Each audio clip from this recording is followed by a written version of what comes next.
The winter air bit at my cheeks as I hurried down the narrow street, my worn-out sneakers slipping on patches of ice. The restaurant's warm light spilled onto the sidewalk ahead, promising a brief respite from the cold. My uniform, a black skirt and white button-up shirt, did little to shield me from the biting wind, but I couldn't afford to be late again. One more strike and Mrs. Kowalski would fire me without hesitation. I slipped through the back entrance, the kitchen's humid warmth enveloping me like an embrace. The air was thick with the scent of garlic, butter, and expensive wine, aromas that once felt foreign, but had become familiar over the past 3 months. The sounds of sizzling pans and shouted orders filled the space as I shoved my threadbare coat into my locker. "You're cutting it close, Ellie," Marco, the sous chef, called out, without looking up from the vegetables he was chopping with lightning speed. "Sorry," I mumbled, tying my apron around my waist and checking my reflection in the small mirror taped inside my locker door. Dark circles shadowed my eyes, standing out against my pale skin. I tucked a strand of brown hair behind my ear and pinched my cheeks, trying to bring some color to my face. I looked exactly like what I was, a 23-year-old single mother working 2 jobs to make ends meet.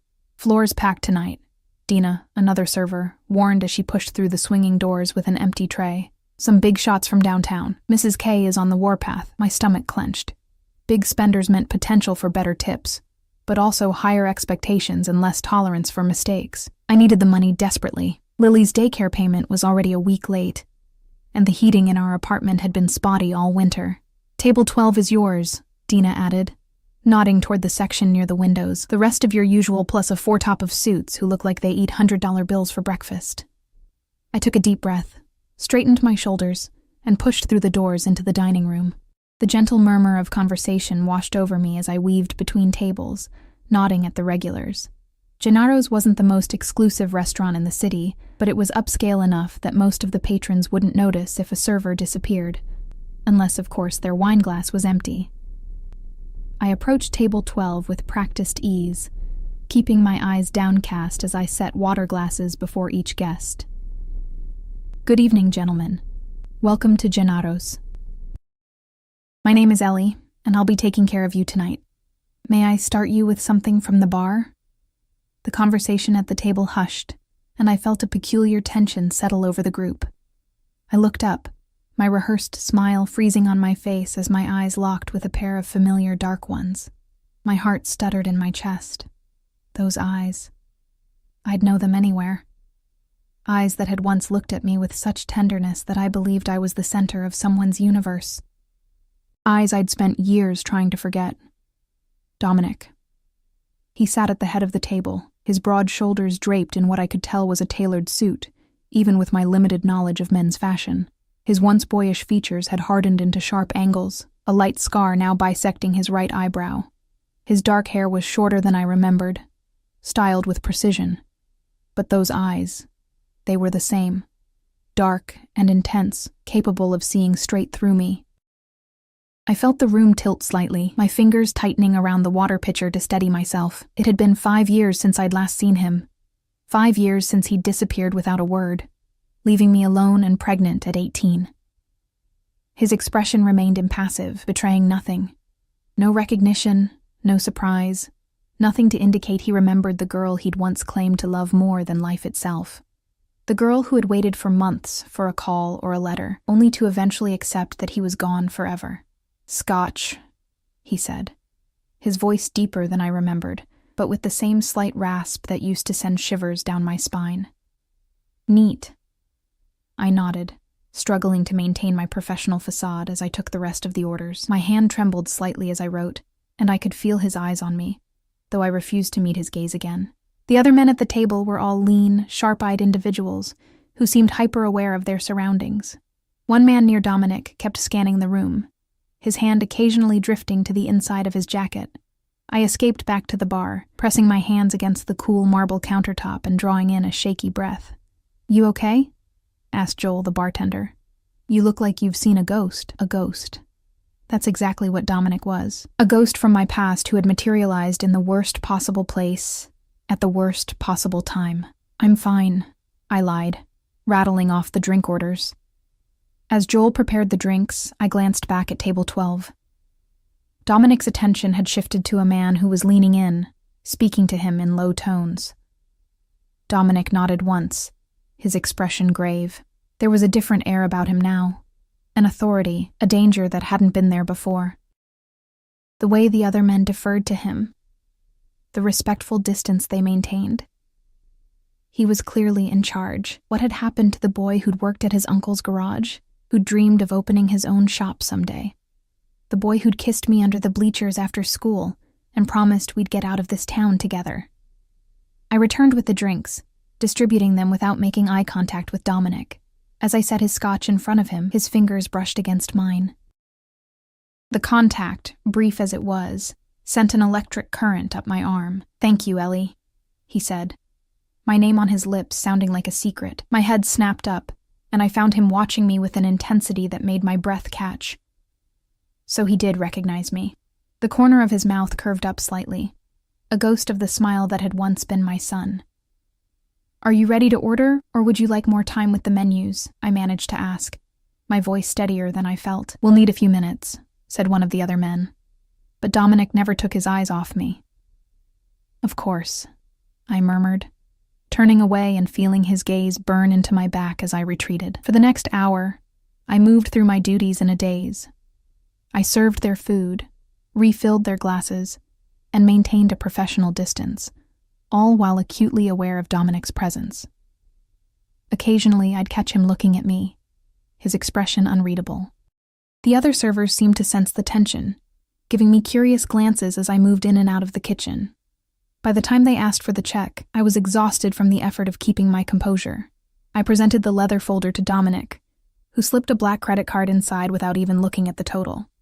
When I returned with the receipt, he signed it with a flourish, closing the folder and handing it back to me. "It was a pleasure," he said, his voice low enough that only I could hear. "You've grown even more beautiful, Ellie." I stared at him, unable to form a response. Beautiful? I was worn down, surviving on too little sleep and too much cheap coffee, my hands rough from cleaning products and dishwater.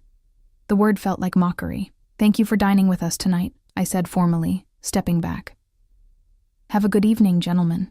I turned away, only to feel a warm hand encircle my wrist. I froze, looking down to see Dominic's fingers against my skin, his touch gentle but firm. "We have a lot to catch up on," he said, and it wasn't a suggestion. "I'm working," I replied, my voice barely above a whisper. His eyes flickered to the clock on the wall. "You're done at 11. I'll wait." It wasn't a request. The authority in his voice, the assumption that I would comply, sparked a flare of anger in my chest. How dare he? After 5 years of silence, he thought he could just walk back into my life and make demands. "I have somewhere to be," I said, pulling my arm free. His eyes narrowed slightly, the first crack in his composed facade. "Somewhere more important than reconnecting with an old friend. Home," I said simply. "To my daughter." I had the satisfaction of seeing genuine surprise flash across his face. His gaze sharpened, and I could almost see the calculations happening behind those dark eyes. "Your daughter," he repeated, the words careful, measured. "Yes." I squared my shoulders. "She's 4. Dominic went still, utterly, completely still, like a predator that had just caught the scent of its prey. The tension around the table thickened as the other men exchanged glances. 4, he said softly. I nodded once, then turned and walked away, my heart hammering against my ribs. I hadn't intended to tell him about Lily, not like this, not at all, but something in me had wanted to shake his composure, to make him feel even a fraction of the turmoil I was experiencing. I finished my shift in a blur, avoiding Dominic's table as much as possible. By the time I emerged from the employee entrance at 11:15, I was exhausted, emotionally and physically. All I wanted was to go home, relieve Mrs. Abernathy from babysitting duty, and curl up beside my sleeping daughter. The street was quiet, a light snow beginning to fall. I pulled my coat tighter around me and started toward the bus stop, only to falter at the sight of a sleek black car idling at the curb. The back door opened, and Dominic stepped out, now wearing a long black coat that made him look even more imposing. "I'll drive you home," he said, gesturing to the open door. Behind him, I could see the outline of a driver in the front seat. No, thank you, I replied, continuing toward the bus stop. The bus will be here soon. Dominic fell into step beside me, his long legs easily matching my hurried pace. It's late, it's cold, and this isn't a safe neighborhood for a woman alone. I do this every night, I countered, refusing to look at him. I've managed just fine without you. He grabbed my arm, forcing me to stop and face him. His expression was no longer impassive. There was an intensity there, a barely contained fury that made me take a step back. 5 years, he said, his voice low, dangerous. 5 years, and you never thought to tell me I had a daughter. The accusation hit like a slap. Tell you? I hissed, anger rising hot in my throat. How was I supposed to tell you anything when you disappeared without a trace? No goodbye, no explanation, nothing. I had no choice, he growled. Things happened that I couldn't control. Things always happen, Dominic, but people who care about each other find a way to communicate. A phone call, a letter, anything would have been better than silence. We stood there, snow falling around us, our breath forming clouds in the cold air. In the distance, I could see my bus approaching. That's my bus, I said, pulling away from him. Ellie, he said, and there was something in his voice, a vulnerability, a plea, that made me hesitate. Please, let me drive you home. Let me explain. I have a right to know my daughter. The bus drew closer. I thought of Lily, with her dark eyes so like her father's, asking questions about him that I couldn't answer. I thought of the heating bill I couldn't pay, the daycare fees piling up, the constant struggle just to keep our heads above water. But I also thought of the man Dominic seemed to have become, the air of danger around him, the deference of the men at his table, the expensive car waiting at the curb. What kind of life did he lead now? What would bringing him into Lily's world mean for her? The bus stopped beside us, its doors hissing open. I had to make a choice. I need to get home to my daughter, I said finally. If you want to talk, it can't be tonight. Dominic's jaw clenched, a muscle ticking in his cheek. He reached into his coat and pulled out a business card, pressing it into my hand. My number, he said. Call me tomorrow. I'll come to you, whenever and wherever you say. I looked down at the card. It was simple, elegant. Just his name and a phone number. No company or title. I mean it, Ellie, he added, his voice softening slightly. I want to meet her. I have a right to know my own flesh and blood. The bus driver cleared his throat impatiently. I clutched the card tightly and stepped onto the bus without looking back. As I sank into a seat, I glanced out the window to see Dominic still standing there, snow gathering on his broad shoulders, watching the bus pull away with an expression that sent a shiver down my spine. It wasn't just determination I saw there. It was possession. Sleep eluded me that night. I lay awake in the small bedroom I shared with Lily, listening to her soft breathing from the twin bed pressed against the wall. Dominic's business card sat on my nightstand, the elegant black text catching what little moonlight filtered through our thin curtains. It seemed to pulse with its own gravity, pulling my thoughts back to him no matter how I tried to focus on anything else. Lily stirred, her small body curling tighter under the worn quilt my grandmother had made. In the dim light, I could make out her delicate profile, Dominic's nose, his stubborn chin. My heart ached with a familiar mixture of love and anxiety. Every decision I'd made since holding her for the first time had been with her well-being in mind. What was the right choice now? Morning came too soon, sunlight streaming through the window, and Lily bouncing onto my bed with her usual enthusiasm. "Mommy, it's morning time," she announced, her dark curls wild from sleep. I pulled her close, breathing in the sweet scent of her strawberry shampoo. "Good morning, sunshine. Did you have nice dreams?" She nodded earnestly. "I dreamed about a big castle, and I was a princess." "You are a princess," I said, tickling her sides until she squealed with laughter. Princess Lily of apartment 3B. These morning moments with her were sacred, stolen time before the rush of getting her to daycare and myself to my morning job at the coffee shop. Today, however, there was an undercurrent of tension in my movements as I helped her dress, made her favorite peanut butter toast, and braided her hair. "You're quiet, Mommy," she observed as I tied her shoes.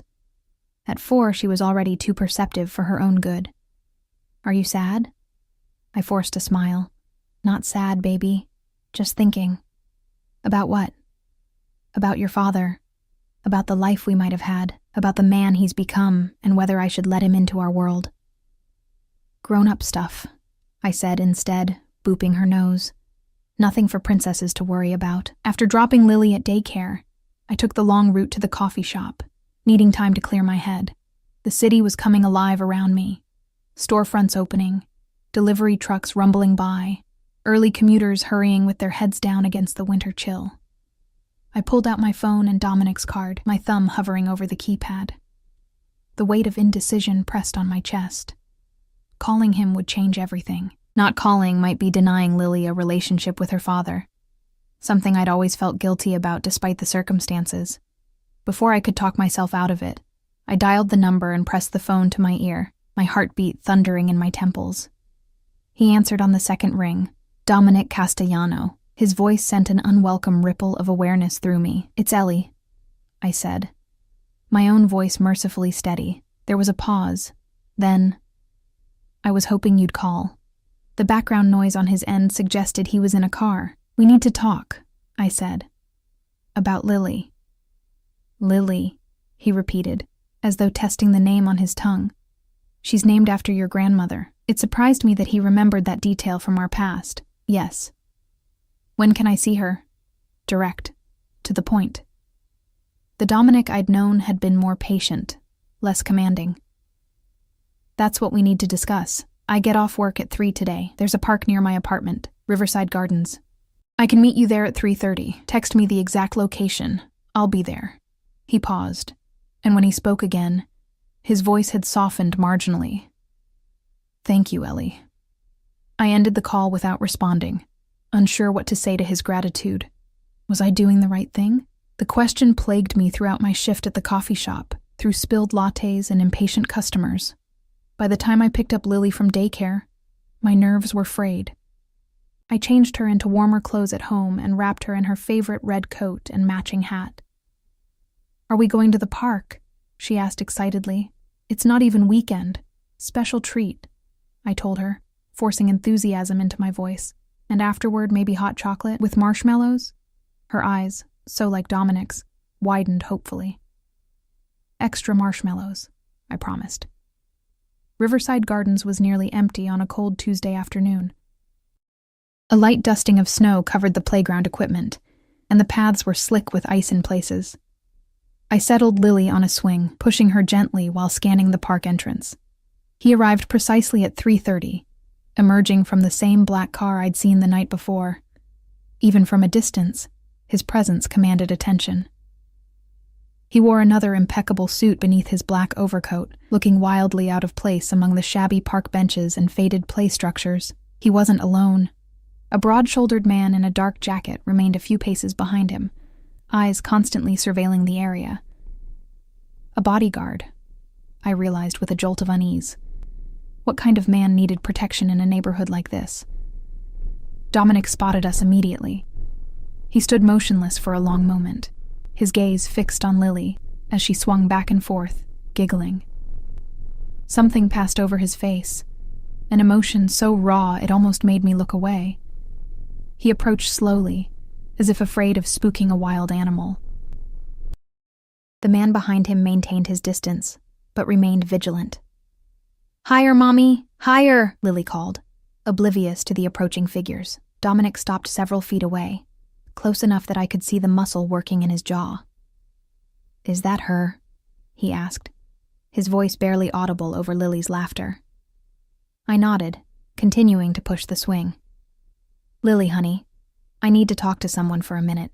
Do you want to go down the slide a few times?" "Yes." She hopped off the swing mid-arc, causing my heart to jump into my throat and race toward the slide with the fearlessness of childhood. "She has your eyes," I said quietly, turning to face Dominic.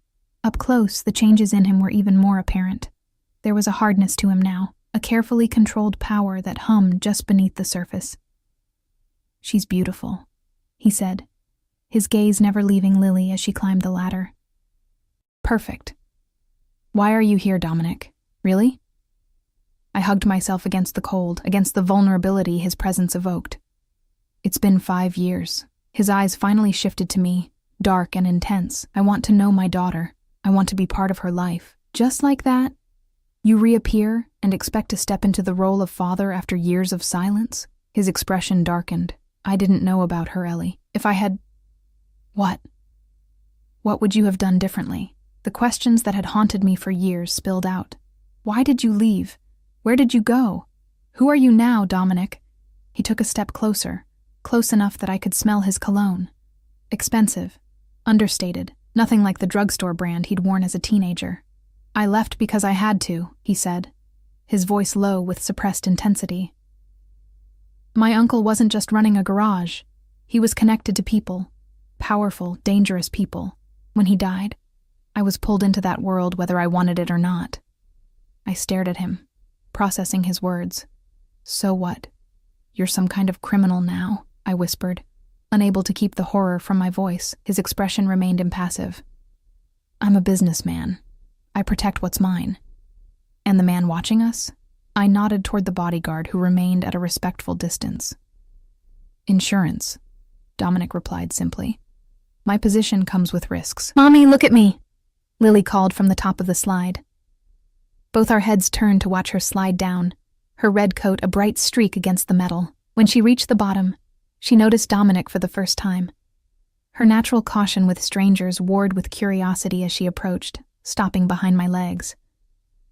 Who's that? She stage whispered, peeking around at him. I placed a protective hand on her head, uncertain how to answer. Before I could formulate a response, Dominic crouched down to her level, maintaining enough distance not to seem threatening. Hello, Lily, he said, his voice gentler than I'd heard it since his return. My name is Dominic. I'm an old friend of your mom's. Lily studied him with the frank appraisal only children can get away with. You're wearing a fancy suit like princes in my books.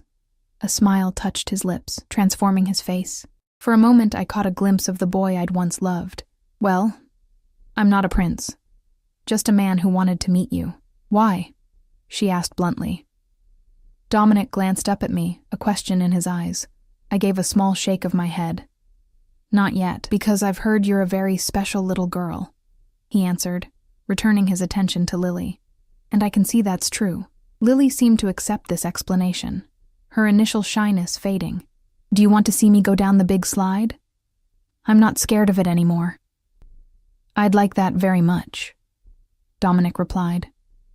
I watched as Lily ran back to the playground, Dominic rising to his full height beside me.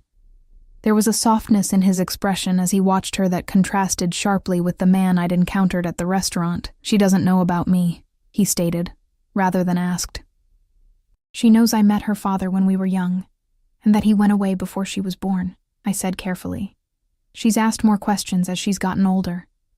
What have you told her? The truth. That I don't know where you are, but that you were kind and brave, and would have loved her very much if you'd known about her. His jaw tightened. I want to be in her life, Ellie. I want to be her father. I wrapped my arms tighter around myself. I don't even know who you are anymore, Dominic. The boy I knew wouldn't have needed a bodyguard or driven a car that costs more than I make in a year. People change. Circumstances change. He took a step closer, but some things remain the same. The intensity in his gaze made my heart stutter. Like what? Like the fact that I never stopped thinking about you, he said, his voice dropping. Like the fact that seeing you again after all these years feels like coming home. I took a step back, shaking my head. Don't.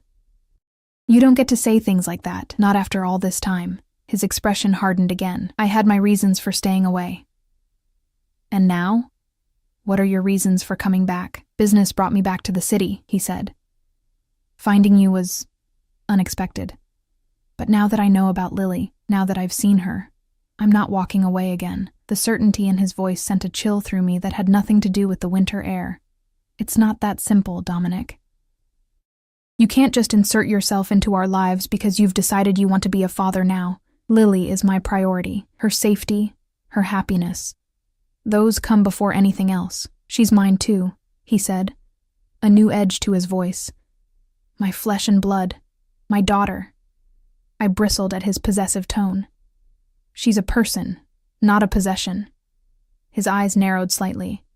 I want to provide for her, for both of you. The life you're living now. His gaze drifted to my worn coat, my scuffed boots. You deserve better. She deserves better. We're managing just fine, I said stiffly, though the pile of unpaid bills on my kitchen counter told a different story. Are you? He challenged. Working 2 jobs, living in that neighborhood, struggling to make ends meet? That's not the life I want for my child. It's not about what you want, I retorted, anger flaring. You don't get to disappear for 5 years and then dictate how we live. Mommy! Lily called again, waving from the top of the slide. Watch me! We both turned to watch her descend, her delighted laugh carrying across the park. When she reached the bottom, she ran to us, cheeks flushed from the cold and exertion. I went super fast that time, she announced proudly. Dominic smiled down at her, something possessive and tender in his expression. You were very brave, he told her solemnly. Lily beamed at him, then tugged on my hand. Can we get hot chocolate now, with extra marshmallows? You promised. I glanced at Dominic, then back at my daughter. Yes, we can. There's a cafe just outside the park, Dominic said. Not a suggestion, but a statement. My treat. You don't have to, I began, but he cut me off. Please, he said, and for the first time, there was something like vulnerability in his voice. Let me do this one small thing. I hesitated, torn between pride and practicality. Lily looked up at me with hopeful eyes, and I found myself nodding reluctantly. All right, just hot chocolate. The walk to the cafe was tense, at least for me. Dominic and his bodyguard flanked us, the latter maintaining a vigilant watch of our surroundings. Lily, oblivious to the undercurrents, skipped between us, occasionally slipping on icy patches and causing both Dominic and me to reach for her at the same time. The cafe was warm and inviting, the rich scent of coffee and chocolate enveloping us as we entered. Dominic spoke quietly to his bodyguard, who positioned himself near the door while we found a table in the corner. I helped Lily out of her coat, acutely aware of Dominic's eyes on us, cataloging every movement, every interaction. What can I get for everyone? He asked, removing his own coat to reveal the perfectly tailored suit beneath. Hot chocolate for Lily with extra marshmallows, Lily interjected eagerly. Dominic smiled, a genuine smile that reached his eyes. Extra marshmallows it is, and for you? Just regular coffee black, I said, reluctant to let him spend more than necessary on me. He raised an eyebrow, but didn't comment. Moving to the counter to place our order, Lily watched him go, her head tilted in curiosity. He's nice, she declared. And tall, like a tree. Despite my anxiety, I laughed. Yes, he is tall. Is he your boyfriend? The question caught me off guard. No, honey. He's just someone I used to know a long time ago. Before I was born? My heart thumped painfully. Yes, before you were born. Lily seemed to consider this, her small brow furrowing in thought. He looks at you like Prince Eric looks at Ariel in my book. I opened my mouth to respond, but Dominic returned with our drinks, setting a mug overflowing with marshmallows in front of Lily. Her eyes widened with delight as she reached for it. Careful, it's hot, Dominic and I said simultaneously. Our eyes met over Lily's head, and something electric passed between us, a shared concern, a parental instinct that connected us, despite the years and secrets between us. Lily took careful sips of her hot chocolate, a mustache of foam forming on her upper lip. Dominic watched her with naked fascination, drinking in every detail of her face, her mannerisms, the way she swung her legs beneath the table. Do you like princesses? Lily asked him suddenly. Dominic seemed momentarily thrown by the question. I don't know much about them, he admitted, but I'd like to learn. I have lots of princess books at home, she informed him seriously. Mommy reads them to me every night. My favorite is Brave because Merida has curly hair like me and she's not afraid of bears. That sounds like a good story, Dominic replied, matching her serious tone. Maybe someday you could tell me all about it. Lily nodded enthusiastically. warming to him in that easy way children do when they sense genuine interest. I watched their interaction with a mixture of wonder and trepidation. This was what I'd always wanted for her, a father who looked at her like she hung the moon, but the reality of who Dominic had become complicated everything. As Lily chattered about her favorite stories, Dominic occasionally glanced at me, his expression unreadable. When Lily was distracted by the foam in her mug, he leaned closer to me. "I want to help you, Ellie," he said quietly. "Financially, at least. It's the least I can do. We don't need your money," I whispered back, though it was a lie. His eyes narrowed. "Pride won't keep her warm or put food on the table. Let me do this. For her." Before I could respond, Lily tugged on his sleeve, reclaiming his attention. "Do you have any little girls?" she asked innocently. Dominic's expression softened. "No other children. Just me?" She sounded pleased by this prospect. Dominic glanced at me, a question in his eyes. I gave a slight nod. We'd come this far. "Lily," I said gently, "there's something I need to tell you about Dominic." Lily looked at me expectantly, chocolate foam still decorating her upper lip. I reached across the table and wiped it away with a napkin, buying myself a few precious seconds to find the right words. Dominic sat perfectly still, tension radiating from his rigid posture. "Remember how I told you about your daddy?" I began carefully. "How he had to go away before you were born, but that he would have loved you very much if he'd known about you." Lily nodded, her dark eyes, so like Dominic's, growing serious. "You said he was brave and kind." My throat tightened. The boy Dominic had been was brave and kind. The man sitting across from us now was something else entirely, something I couldn't yet define. "Well," I continued, my voice soft, "Dominic is your daddy." Lily's eyes widened, darting between me and Dominic with shocked wonder. The cafe around us seemed to fade away as my daughter processed this revelation.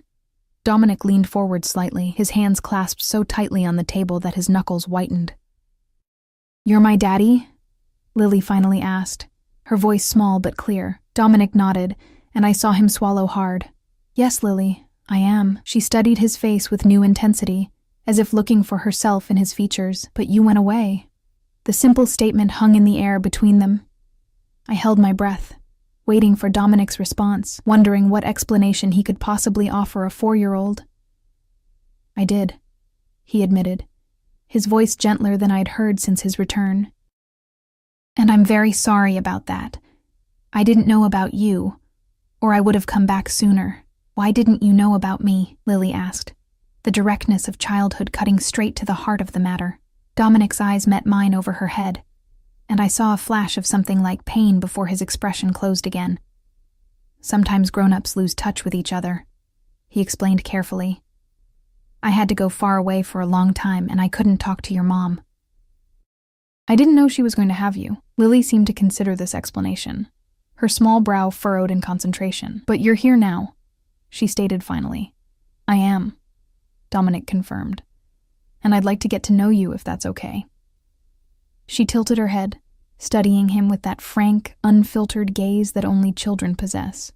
"Do you know how to make pancakes? Mommy makes them on special days, but they're always a little bit burnt." A smile touched Dominic's lips, a real smile that softened his entire face. "I can make pancakes," he said. "Good ones that aren't burnt at all. With chocolate chips?" "Definitely with chocolate chips." I watched their exchange with a knot in my throat. This was what I'd wanted for Lily, a father who would look at her with adoration, who would promise her chocolate chip pancakes and mean it. But the gold watch on Dominic's wrist, the bodyguard by the door, the aura of controlled danger that surrounded him, these were not what I'd wanted. "Lily, drink your hot chocolate before it gets cold," I said, needing a moment to collect myself. As she returned her attention to her mug, Dominic's eyes locked with mine. There was a raw intensity there, a mixture of gratitude and something possessive that sent a shiver down my spine. "Thank you," he mouthed silently. I gave a small nod, unsure if I deserved thanks for doing what any decent parent would do. When Lily finished her hot chocolate, leaving a ring of chocolate around her mouth that I carefully wiped away, Dominic insisted on driving us home despite my protests. "It's getting dark, and it's freezing," he said firmly. "Please, Ellie, let me do this." I reluctantly agreed, aware of Lily's drooping eyes and the biting cold outside. The black SUV waited at the curb, its windows tinted so dark they were almost opaque. The bodyguard opened the door for us, his face impassive as we climbed in. The interior was warm and luxurious, the leather seats softer than anything I'd sat on in years. Lily's eyes widened as she took in the spacious cabin, the subtle lighting, the small television screens built into the back of the front seats. "Your car is fancy," she declared, bouncing slightly on the seat. Dominic smiled as he settled beside her. "I'm glad you like it." I gave the driver our address, conscious of how shabby our apartment building would look to someone like Dominic now. The neighborhood wasn't dangerous exactly, but it was far from affluent.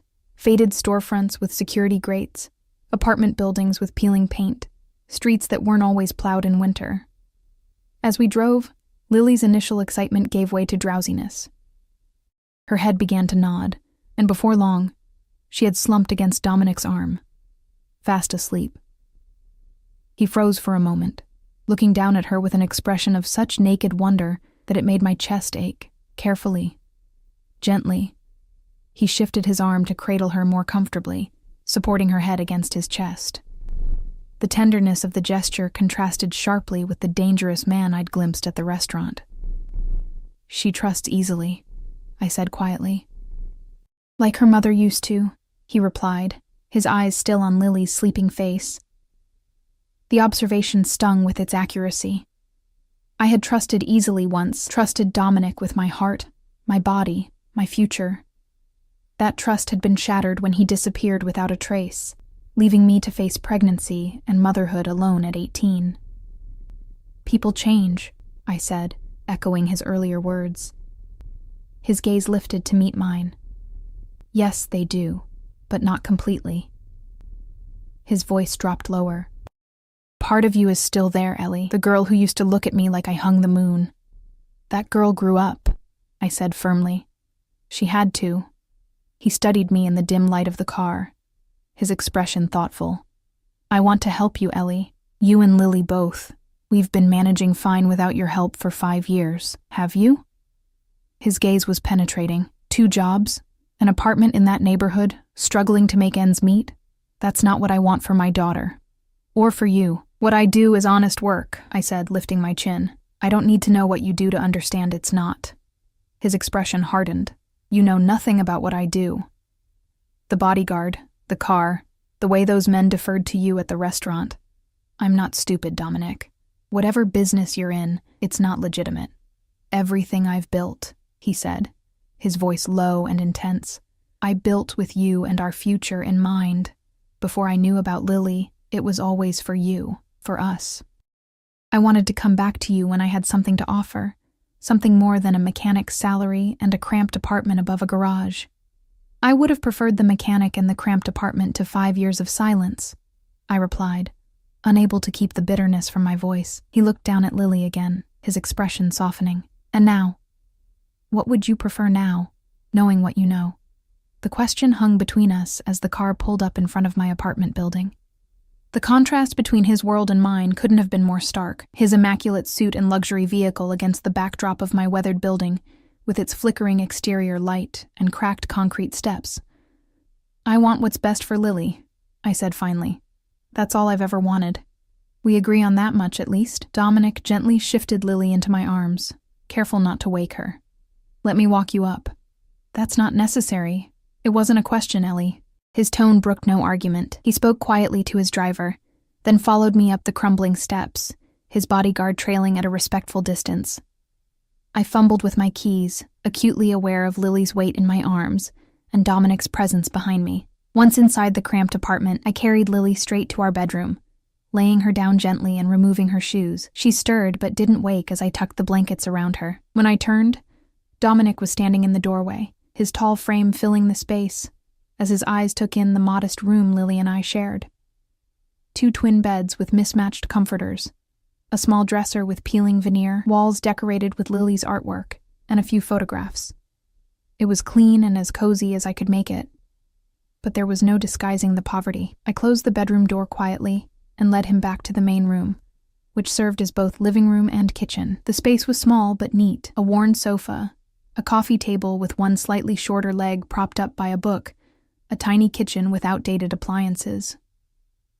"Would you like some tea?" I offered automatically, falling back on the manners my grandmother had instilled in me. Dominic shook his head, his eyes still cataloging every detail of our home. I saw him notice the stack of bills on the counter, the patched cushion on the sofa, the single space heater that supplemented the building's inadequate heating system. "This is where you've been raising our daughter," he said, his voice carefully neutral. "This is our home," I replied defensively. "It's small, but it's clean and safe. Lily is happy here. She deserves more." His voice was quiet but firm. "You both do. We have what we need. Do you?" He gestured toward the stack of bills. "Are those all paid?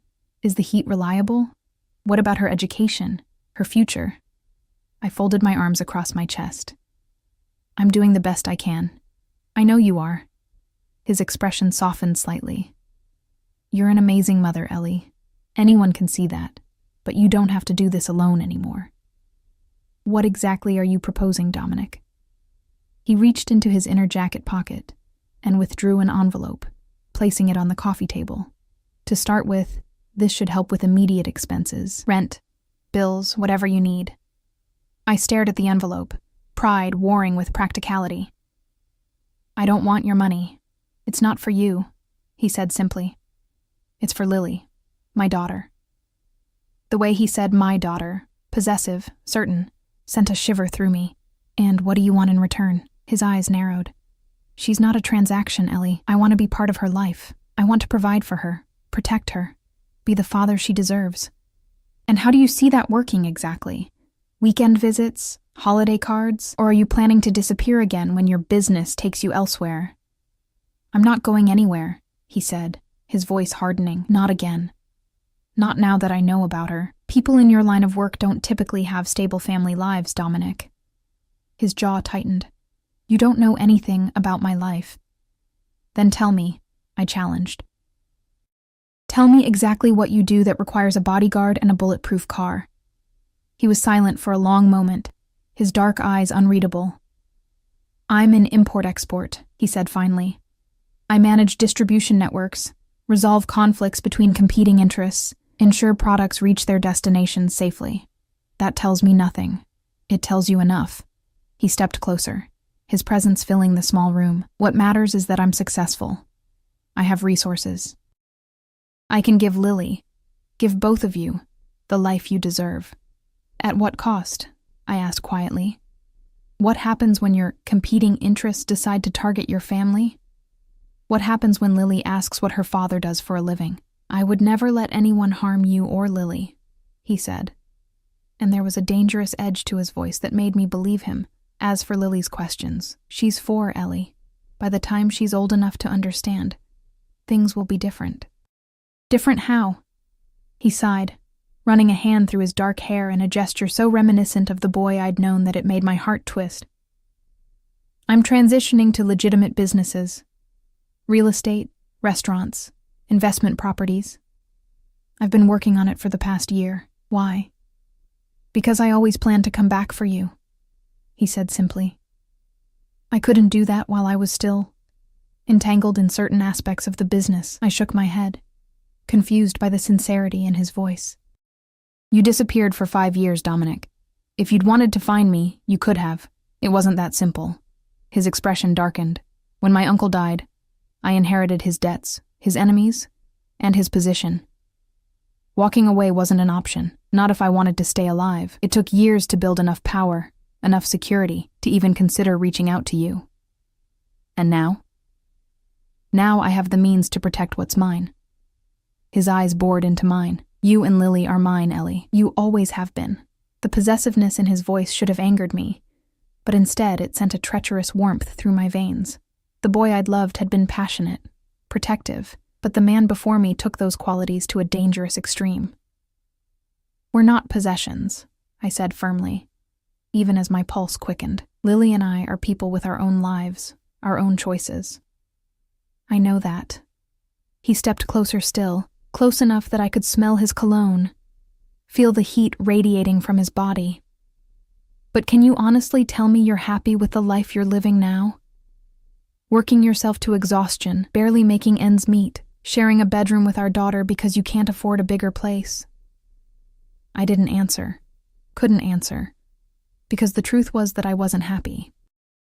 I was surviving, pushing through each day for Lily's sake, trying to give her the best life I could with limited resources. The weight of that struggle had been crushing me for years.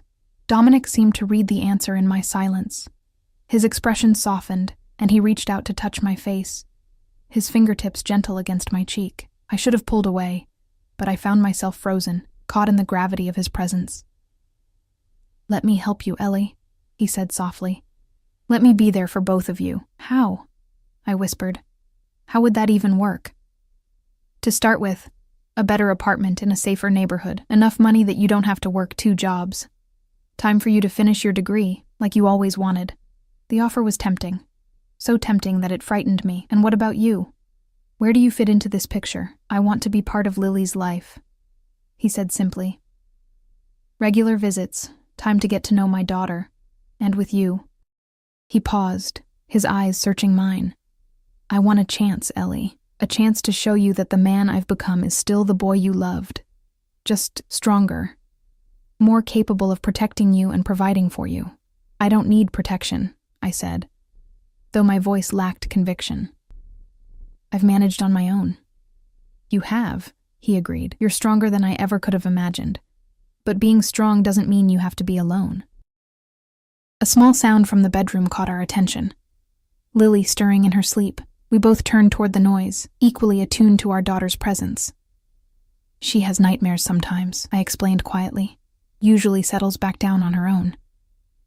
Dominic's expression was pained. "I've missed so much," he murmured. "Her first words, her first steps. She started walking at 10 months, I said, the memory bittersweet. Said her first word at 11 months. Book. She's always loved being read to." "Tell me more," he urged, his eyes intent on my face. "Tell me everything about her." So I did. We moved to the sofa, and I found myself sharing the milestones, the challenges, the joys of raising Lily. Dominic listened with rapt attention, asking questions, absorbing every detail as though trying to piece together the years he'd missed. As I spoke, I could feel the walls I'd built around my heart beginning to crumble. This was what I'd always wanted, someone to share the wonder of our daughter with. Someone who found her as miraculous as I did. "She has your stubbornness," I told him, a reluctant smile tugging at my lips. "And your talent for negotiation. Bedtime is always a series of treaties and compromises." He laughed softly, the sound warming the small room. "Poor you. I was impossible to win an argument against, even as a kid." "I remember," I said, nostalgia washing over me. "You talked us into the principal's office after hours to retrieve your confiscated CD player, convinced me it wasn't breaking and entering if we had a good reason. We didn't get caught," he pointed out, his eyes crinkling at the corners. "Pure luck," I countered. But I was smiling too, remembering the adrenaline rush, the thrill of our small rebellion. For a moment, it felt like old times. The easy banter, the shared memories, the connection that had once seemed unbreakable. But then my eyes caught the gold watch on his wrist, the tailored suit that cost more than my monthly rent, and reality came rushing back. The ease between us evaporated as quickly as it had formed, leaving a heavy silence in its wake. Dominic seemed to sense the shift in my mood, his expression growing more guarded. "It's getting late," I said finally, standing from the sofa. "I have an early shift tomorrow." He rose as well, his height making the small living room feel even more cramped. "Of course. I've taken enough of your time tonight." Neither of us moved toward the door, caught in a moment of uncertainty. There was still so much unsaid between us, so many questions unanswered. "What happens now?" I asked quietly. "That depends on you," he replied, his eyes never leaving mine. "I meant what I said, Ellie. I want to be part of Lily's life and yours, if you'll let me." "I need time to think," I said honestly. "This is A lot to process. He nodded, though I could see the impatience he was working to control. I understand, but don't take too long. His voice softened. I've missed enough of her life already. I'll call you, I promised. Soon, he reached into his pocket and pulled out another business card, different from the one he'd given me the previous night. This one had a different number scrawled on the back. My private line, he explained. I'll answer any time, day or night. I took the card, our fingers brushing in the exchange. The simple contact sent a familiar warmth through me, a reminder of what we'd once been to each other. Judging by the darkening of his eyes, he'd felt it too. Good night, Dominic, I said, taking a step back. Good night, Ellie. He moved toward the door but paused with his hand on the knob. The envelope on the table. Use it. Not for me, not for you, but for Lily. She deserves better than this. Before I could respond, he was gone, the door closing quietly behind him. I stood rooted to the spot, listening to his retreating footsteps in the hallway. Only when I heard the front door of the building close did I move to the window, peering through the thin curtains to see him stride to the waiting car, his bodyguard falling into step beside him. As the black SUV pulled away from the curb, I turned to the coffee table where the envelope lay. Pride told me to leave it untouched, to prove I could provide for Lily without his help. But practicality and love for my daughter won out. I picked up the envelope, surprised by its weight, and opened the flap. The stack of bills inside made my breath catch. There had to be thousands of dollars, more cash than I'd seen at one time in my entire life. Clipped to the money was a handwritten note. For Lily, and for you. No strings attached. I sank back onto the sofa, the envelope clutched in my trembling hands. The money would solve so many problems. The overdue rent, the heating bill, Lily's daycare fees, the cavity that had been bothering me for months, but I couldn't afford to have fixed. It could give us breathing room, a chance to get ahead, instead of constantly struggling to catch up. But accepting it meant acknowledging Dominic's place in our lives. It meant opening a door I wasn't sure I could close again. I carefully returned the money to the envelope and tucked it into a kitchen drawer beneath the dish towels. I would decide what to do with it in the morning. After a night's sleep cleared my head. Sleep, however, proved elusive. I lay beside Lily's peaceful form, my mind racing with the events of the day. The shock of Dominic's return, the revelation of his changed circumstances, his clear intent to be part of our lives. It was overwhelming. Beneath it all ran an undercurrent of emotions I'd thought long buried. The lingering hurt of his abandonment, the whisper of feelings that had never fully died, the terrifying vulnerability of letting him back into our carefully constructed life. Morning came too soon, bright sunlight filtering through the thin curtains. Lily woke with her usual boundless energy, but today there was a new excitement in her eyes. "Is my daddy coming back today?" she asked as I braided her hair for school. The innocent question caught me off guard. "Not today, sweetie. He has work." "But he will come back, right?" She twisted to look at me, her expression anxious. "He won't go away again?" My heart clenched. One meeting, and already she was attached to the idea of having a father. "He wants to see you again," I said carefully. "We'll figure out when, okay?" This seemed to satisfy her for the moment, and we continued our morning routine: breakfast, teeth brushing, bundling up against the January cold. As I helped her into her coat, Lily fixed me with those perceptive dark eyes. "Daddy has a fancy car," she observed, "and a fancy watch. Is he rich?" The question, so innocently asked, made me pause. How did I explain Dominic's wealth to a 4-year-old? How did I explain any of this? "He has a good job," I said finally, which wasn't exactly an answer. "Better than your job at the restaurant and the coffee place?" I zipped her coat up to her chin, buying time. "Different. Come on, we'll be late for daycare." The day passed in a blur of coffee orders and distracted thoughts. During my break at the cafe, I found myself pulling out Dominic's card, turning it over in my fingers as I considered my options. Part of me wanted to call him immediately, to establish clear boundaries before things went any further. Another part, a part I didn't entirely trust, wanted to see him again, to explore this connection that had so unexpectedly reappeared in my life. By the time I picked Lily up from daycare, I'd made my decision.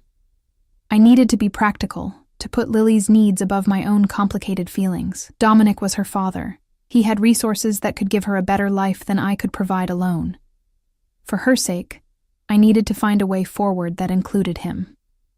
That evening, after Lily was bathed and tucked into bed with 3 stories, she'd negotiated up from the usual 2, I took out my phone and dialed the number on Dominic's card.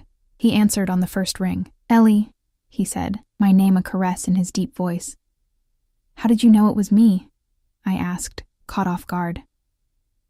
"I've been waiting for your call," he replied simply. "What's on your mind?" I sank onto the sofa, gathering my thoughts. We need to talk about how this is going to work. For Lily's sake, we need clear expectations and boundaries. I'm listening. I took a deep breath.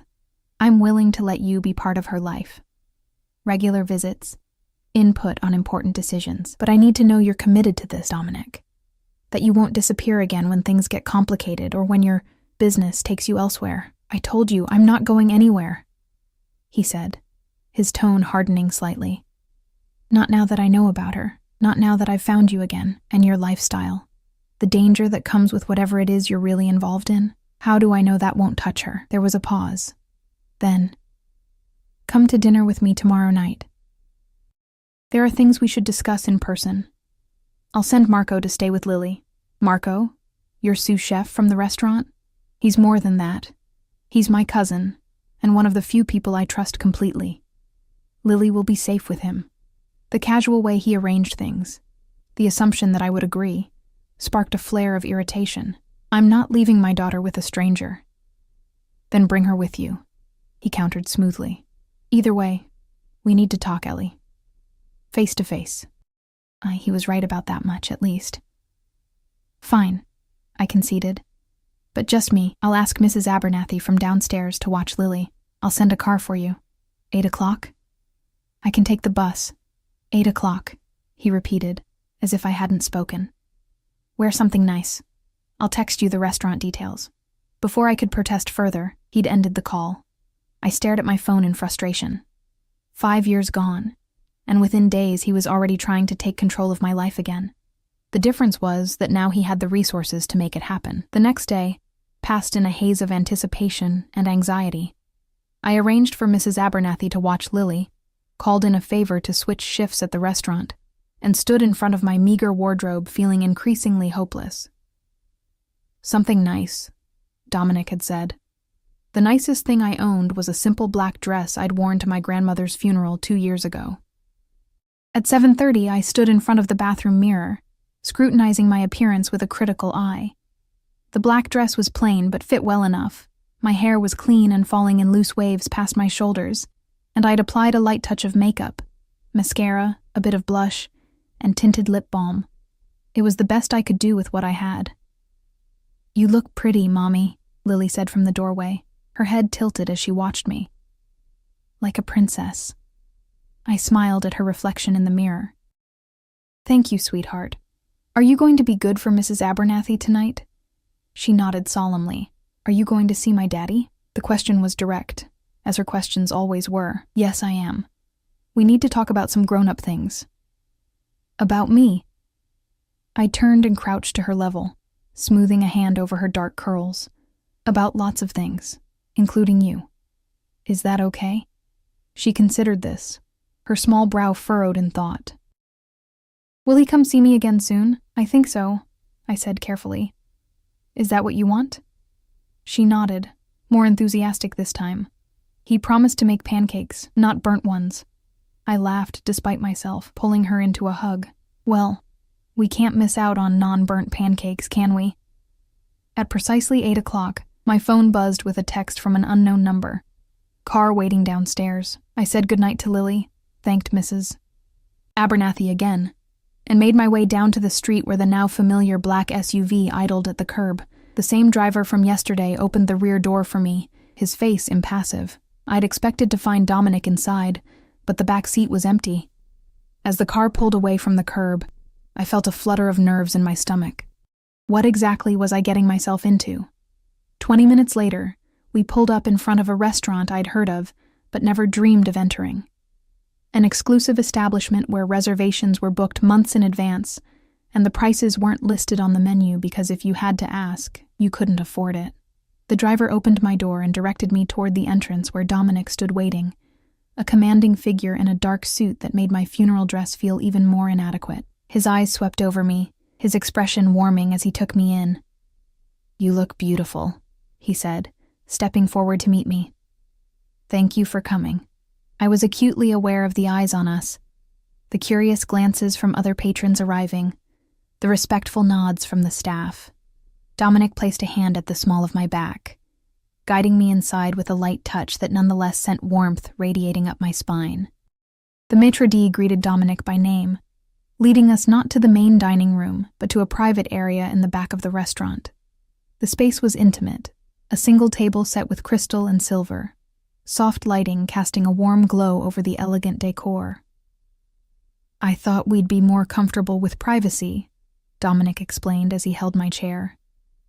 As I sat, taking in the opulent surroundings, I couldn't help but compare this to our usual date spots from before. The diner with cracked vinyl booths, the pizza place where we'd split a $10 special, the park bench where we'd shared sandwiches wrapped in wax paper. "This is not what I'm used to," I admitted. "I know." He took the seat across from me, his dark eyes intent on my face. "But you deserve this, Ellie. You always have." A server appeared silently at Dominic's elbow, presenting a wine list. Dominic selected a bottle without consulting it, his confidence both impressive and slightly intimidating. When the server withdrew, he leaned forward, his forearms on the table. "I want to be clear about something before we go any further," he said, his voice low and intense. "Whatever happened in the past, whatever mistakes were made, they're behind us now. What matters is the future, our future. Yours, mine, and Lily's." "It's not that simple," I countered. "You can't just reappear after 5 years and expect to pick up where we left off." "I don't expect that," he said, though something in his expression suggested otherwise. "But I do expect a place in my daughter's life, and I hope, in time, to have a place in yours as well." The server returned with the wine, performing the ritual of presentation and tasting with practiced elegance. When we were alone again, I took a sip of the deep red liquid, its complex flavor a stark contrast to the boxed wine I occasionally allowed myself as a treat. "You still haven't told me exactly what you do," I said, setting my glass down carefully. "What your business entails." Dominic's expression grew more guarded. "I told you. Import-export, distribution networks, conflict resolution. That could describe anything from Amazon to the Mafia," I said bluntly. "I need the truth, Dominic. If you're going to be in Lily's life, I need to know what we're getting into." He was silent for a long moment, studying me with those penetrating dark eyes. "My uncle was involved with certain organizations," he said finally. "When he died, I inherited his connections, his obligations. I had no choice but to step into his role." "Criminal organizations," I clarified. His jaw tightened. "Yes." The confirmation, though expected, still sent a chill through me. "And now? You said you're transitioning to legitimate businesses." "I am." He leaned forward again, his voice dropping lower. "The restaurants, the real estate, they're all part of the plan.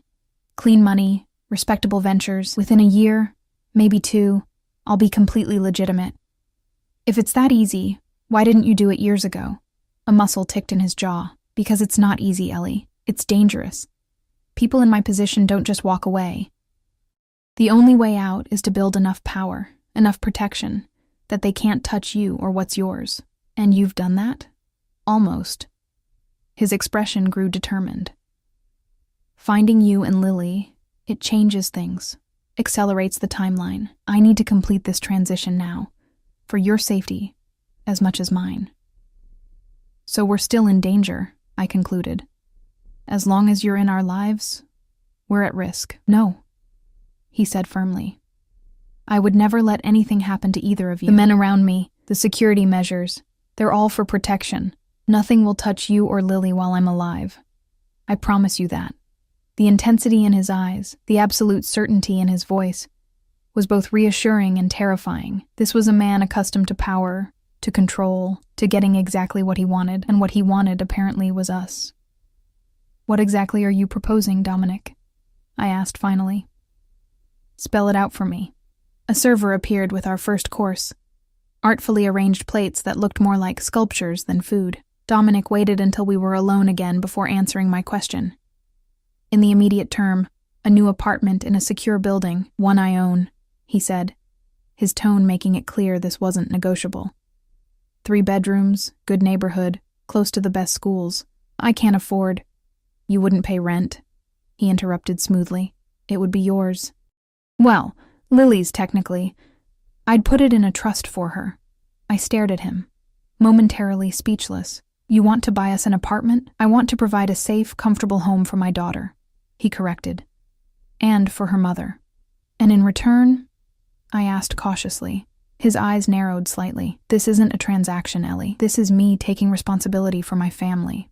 Your family, I repeated. The words hung between us, loaded with implication. Is that how you see us? Yes, he said simply. How else would I see you?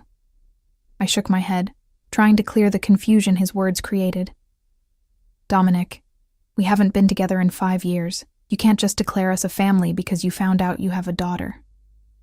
We've always been a family, he said, his voice dropping to that dangerous soft tone I was beginning to recognize as a sign of his deepest emotions. Even when I was away, even when I didn't know about Lily. You were always mine, Ellie. That never changed. A shiver ran through me at his possessive words. Part of me wanted to bristle at the presumption. But another part, a part I didn't entirely trust, responded to the raw certainty in his voice. People aren't possessions, I said, echoing my words from the day before. You don't own me or Lily. Not ownership, he clarified, his eyes never leaving mine. Connection. Belonging. The kind that doesn't break, even with time and distance. I took another sip of wine, needing a moment to gather my thoughts.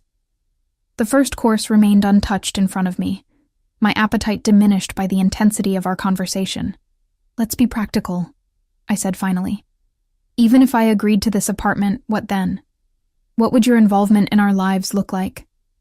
He seemed pleased by the question, as if I'd already conceded the larger point. Regular visits with Lily, dinner twice a week to start, perhaps a full day on weekends. As she gets more comfortable with me, we can adjust. I'd contribute financially, of course, a monthly amount for her expenses, plus a college fund, healthcare, anything she needs. It was exactly what any child deserved from their father, what I'd always wished Lily could have. But coming from Dominic now, with all his complications, it felt fraught with danger. And your associates? Your enemies? How do we fit into that picture? You don't, he said firmly. My home life would be completely separate from business. The apartment building has top-tier security. My driver would take Lily to and from school. No one would dare touch what's mine. There it was again, that possessive streak that both alarmed and stirred something deep within me. The boy I'd known had been protective, yes, but this man had elevated that trait to something almost predatory. And us? I asked quietly. What exactly are you expecting from me, Dominic? His eyes darkened, sweeping over my face with an intensity that made my skin warm. Nothing you're not ready to give, he said carefully. I understand things are complicated between us. 5 years is a long time, but the connection is still there, Ellie. I can feel it. I know you can too. He wasn't wrong. Despite everything, the years of silence, the anger, the hurt, there was still a pull between us, a dangerous undertow that threatened to drag me under if I let my guard down. I need to focus on what's best for Lily, I said, diverting the conversation back to safer ground. My priority has to be her well-being. On that, we're in complete agreement. Dominic nodded toward my untouched plate. You should eat. The chef here is exceptional. I took a small bite, the flavors exploding on my tongue in a way that made me realize how accustomed I'd become to cheap, hurried meals. Dominic watched me with satisfaction, as if my enjoyment of the food was a personal victory. Tell me about your work, he said, changing the subject smoothly. The coffee shop and the restaurant. Do you enjoy either of them? I considered the question, surprised by his apparent interest in the mundane details of my life. They're jobs, I said with a small shrug. They pay the bills. Or most of them, anyway. What would you rather be doing? If money wasn't a concern? It had been so long since I'd allowed myself to think that way that the question caught me off guard. I'd finish my degree, I suppose. I said finally. Early childhood education. I had a year left when you found out you were pregnant, he finished for me. I nodded. Childcare costs more than tuition. It wasn't financially possible to continue. It could be now, he said, watching me carefully. With my support, you could go back to school, finish what you started. The offer dangled before me like a forbidden fruit, tempting, but potentially dangerous. You make it sound so simple.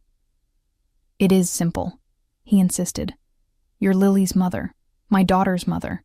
Why wouldn't I support you in building the life you want? Because nothing comes without strings, Dominic. Especially from someone in your position. His expression hardened slightly. You think I'd use Lily as leverage? That I'd hold my support over your head to control you? Wouldn't you? I challenged. You're used to getting what you want, used to being in charge. What happens the first time we seriously disagree about Lily, or about anything else? We talk it through, he said, as if it were obvious. Like adults, like parents. And if talking doesn't resolve it? He leaned back in his chair, studying me with those penetrating dark eyes. You don't trust me, he stated, rather than asked. How can I? The words came out more vulnerable than I'd intended. You disappeared for 5 years, Dominic. Not a word, not a sign you were alive. And now you're back, completely transformed, with resources and power and expectations I don't fully understand. His jaw tightened, a muscle ticking in his cheek. I did what I had to do to survive, to build something worthwhile. Everything I've done, every move I've made, was with the end goal of coming back to you, creating a life we could share. You couldn't have known about Lily then, I pointed out. No, he admitted. But I knew about you. I knew I wanted a future with you. Finding out about Lily, his expression softened. It makes that future even more important, even more worth fighting for. The servers returned then, removing our first course and bringing the second. Something with perfectly seared scallops and a sauce that smelled like heaven. The interruption gave me a moment to collect my thoughts, to shore up the defenses that Dominic's words were systematically dismantling. What you're offering, I said once we were alone again, the apartment, the financial support, the chance to finish my degree, it's generous. More than generous. But I need to be sure about your motives, Dominic. Is this about Lily? Or is it about getting what you want? Why can't it be both? He asked simply. I want what's best for my daughter. I want her to have every advantage, every opportunity. And yes, I want you back in my life. I want us to be a family. Those aren't mutually exclusive goals. They are if the first is contingent on the second. His eyes narrowed slightly. You think I'd withhold support from my own child if you rejected me personally? Put that baldly, it did sound absurd. Whatever Dominic had become, I couldn't imagine him punishing Lily for my choices. No, I admitted, I don't think you would. Then what's holding you back? He leaned forward, his dark eyes intense. Be honest with me, Ellie. What's the real issue here? The real issue. There were so many tangled threads, fear, distrust, lingering hurt, and beneath it all, the dangerous pull of feelings I'd thought long buried. But as I looked at him across the table, one concern rose above the rest. I'm afraid, I said finally, the admission more difficult than I'd expected. Afraid of the world you live in, afraid of the enemies you've made. Afraid that by letting you into Lily's life, I'm exposing her to dangers she'd never otherwise face. Dominic was silent for a long moment, his expression thoughtful. When he spoke again, his voice was gentle but firm. Those fears aren't irrational. In my position, I've made enemies. I've taken risks. But I've also built protections, established boundaries. The people in my world know better than to cross certain lines. What lines? Family, he said simply. It's the one unbreakable rule. Families are sacrosanct. To target a man's family is to invite total destruction, not just on yourself, but on everyone connected to you. No one would dare. You sound very confident. I am confident, he replied. Because I've made examples of the few who've tested me over the years. My reputation is clear. What's mine is untouchable. There it was again. That possessive certainty that both unnerved and oddly reassured me. In Dominic's world, being claimed as his was apparently the ultimate protection. And if someone breaks your unbreakable rule? I asked. A coldness entered his eyes, a glimpse of the dangerous man that lurked beneath the polished exterior. Then I handle it, he said simply. Permanently. The implication sent a shiver down my spine. This was the reality of the man Dominic had become. Someone capable of violence, of retribution, of enforcing his will through fear. How did I reconcile that with the father I wanted for Lily? I don't know if I can live in your world, I said honestly. I don't know if I want Lily exposed to that reality. You wouldn't be, he insisted. The apartment, the schools, the life I'm offering, it's all in the legitimate world. Clean, respectable, safe. My other concerns would never touch you. But they'd touch you, I pointed out. And you'd be part of our lives. What happens when Lily is old enough to ask questions? To wonder why her father has bodyguards and bulletproof cars? What do I tell her then? He considered this, swirling the wine in his glass before answering. By then, the transition will be complete.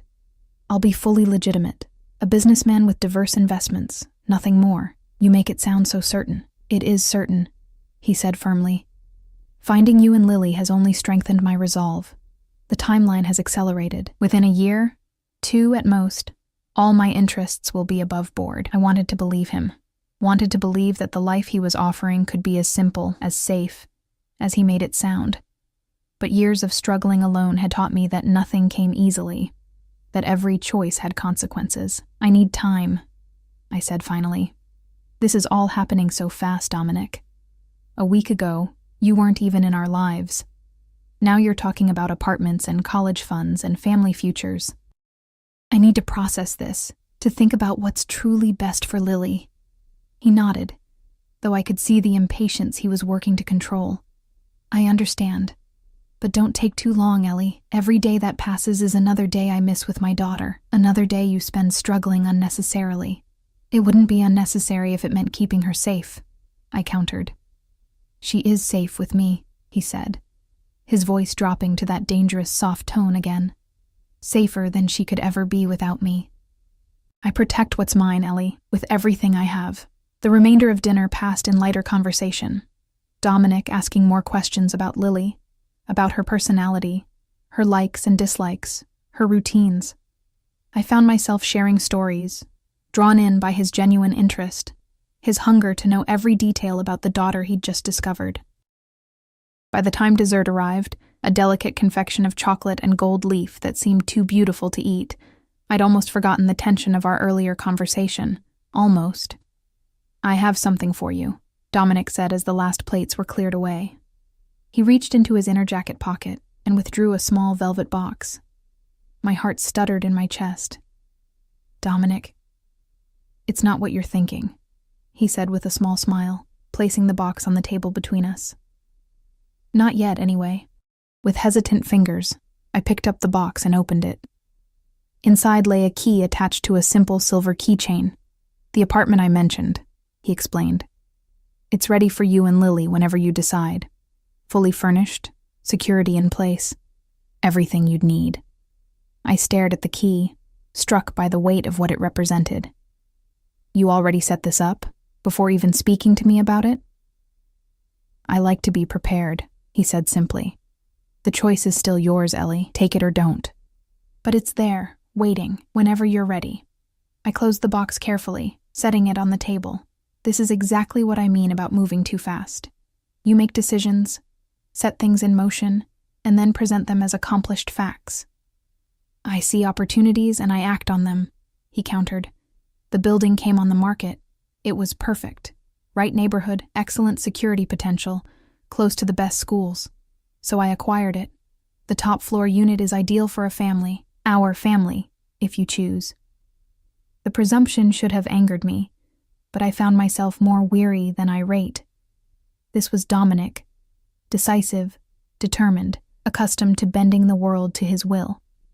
That aspect of him, at least, hadn't changed in 5 years. "I'll think about it," I said, neither accepting nor refusing outright. "That's all I can promise right now." He studied me for a long moment, then nodded once. "Fair enough." He signaled for the check, which appeared instantly. "Let me drive you home." The ride back to my apartment was silent, heavy with unspoken words and complicated emotions. Dominic sat beside me in the back seat, close enough that I could feel the warmth radiating from his body, smell the subtle cologne that clung to his skin. His presence filled the space, making the luxurious interior of the SUV feel suddenly too small, too intimate. When we arrived, he insisted on walking me to my door despite my protests. The hallway of my building seemed even shabbier in contrast to his impeccable suit, the elegant restaurant we'd just left. At my apartment door, I turned to face him, the velvet box clutched in my hand. "Thank you for dinner." It was enlightening. "Think about what I said," he urged, his dark eyes intense in the dim hallway light. "About the apartment. About us." "I will," I promised. "I just need time." He nodded, though his expression suggested time was a luxury he was reluctant to grant. "May I see Lily tomorrow? Perhaps take you both to the park again?" The request was reasonable, more reasonable than I'd expected. "She'd like that. She's been asking about you." Something softened in his expression. "She has?" "She's looking forward to those non-burnt pancakes," I admitted with a small smile. "Then I'll have to deliver," he said, his own lips curving in response. 3 o'clock? Same park as before?" 3 o'clock, I agreed. He reached out then, his hand coming up to cup my cheek with a gentleness that contrasted sharply with the power I knew he wielded. "Good night, Ellie," he murmured, his thumb brushing lightly across my skin. For a moment, I thought he might kiss me. Part of me, a treacherous, reckless part, almost wanted him to. Instead, he stepped back, dropping his hand as if it cost him physical effort to break the contact. "Good night, Dominic," I whispered. I watched him walk away, his tall figure receding down the hallway. Only when he disappeared down the stairs did I unlock my door and slip inside. Mrs. Abernathy reported that Lily had been perfectly behaved, falling asleep easily after her bedtime story. I thanked her and saw her out, then moved to the bedroom to check on my sleeping daughter. Lily lay curled beneath her blankets, dark curls spread across her pillow, one small hand clutching her favorite stuffed rabbit. In the dim light filtering through the curtains, I could see Dominic in her features, the shape of her nose, the stubborn set of her jaw even in sleep. Looking at her, I knew what my decision would be. Not tonight, not tomorrow, but soon. Whatever complicated feelings I had about Dominic, whatever fears his lifestyle raised, one fact remained clear. He was Lily's father, and he wanted to provide for her, to give her advantages I could never offer on my own.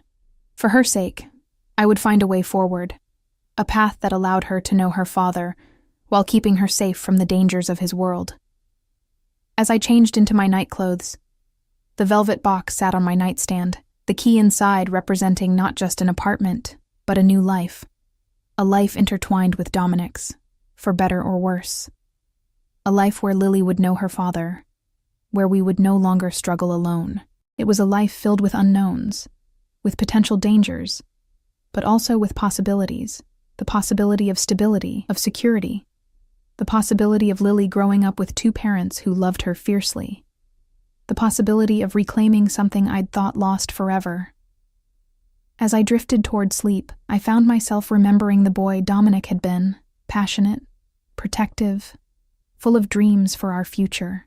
Perhaps, beneath the hardened exterior of the man he'd become, that boy still existed. Perhaps there was a way forward that honored our past, while acknowledging the complicated reality of our present. Perhaps, in the dangerous world Dominic inhabited, there was still room for love, for family, for the future we'd once imagined together. A future I'd never stopped wanting, even when I'd believed it impossible. Tomorrow, we would go to the park. I would watch Dominic with our daughter, see the father he was becoming, and then I would decide. Not just for Lily, not just for Dominic, but for myself as well. Because after 5 years of putting everyone else first, perhaps it was time to acknowledge what my heart had never truly forgotten. That despite everything, despite the time and distance and changes between us, a part of me had always been his, just as he had always been mine.